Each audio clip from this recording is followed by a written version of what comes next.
Friends అందరికీ నమస్కారం అండి. ఇప్పుడే అందిన వార్త, రేషన్ కార్డుల పైన శుభవార్త, త్వరలోనే సన్న బియ్యం పంపిణీ అంటూ లేటెస్ట్ అప్డేట్ అయితే రావడం జరిగింది.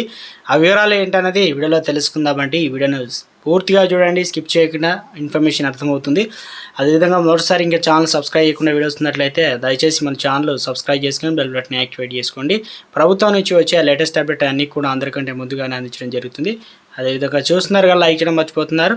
చూస్తున్న ప్రతి ఒక్కరు కూడా ఒక లైక్ చేయండి, సపోర్ట్ చేయండి. లేట్ చేయకుండా వివరాలకైతే వెళ్ళిపోదామండి. మనం రాష్ట్రంలోని పేదలకు ప్రభుత్వం గుడ్ న్యూస్ చెప్పింది. తెల్ల రేషన్ కార్డు కలిగి ఉన్న ప్రతి ఒక్కరికి కూడా సన్న బియ్యం పంపిణీ చేస్తామని తెలియజేసింది. అటు కొత్త రేషన్ కార్డులు విధి విధానాలపై మరోసారి సమావేశంలో నిర్ణయం తీసుకుంటామని మంత్రి ఉత్తమ్ కుమార్ రెడ్డి అయితే సూచించారు. ఇక జనవరి నుంచే రేషన్ ఏదైతే కార్డులు ఉన్న వారందరికీ సన్న బియ్యం కూడా ఇవ్వనున్నట్లు ఆయన చెప్పారు. ఇక గత ప్రభుత్వం హయాంలో 49,476 రేషన్ కార్డులు మాత్రమే వచ్చాయని మంత్రి పొంగులేటి శ్రీనివాసరెడ్డి తెలిపారు.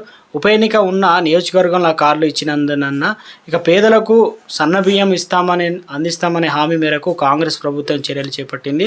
ప్రస్తుతం రాష్ట్ర వ్యాప్తంగా 30.50 లక్షల రేషన్ కార్డులు ఉన్నట్లు కూడా తెలిపారు. వీరికి 6 కిలోల ఉచిత బియ్యం అందించనున్నారు.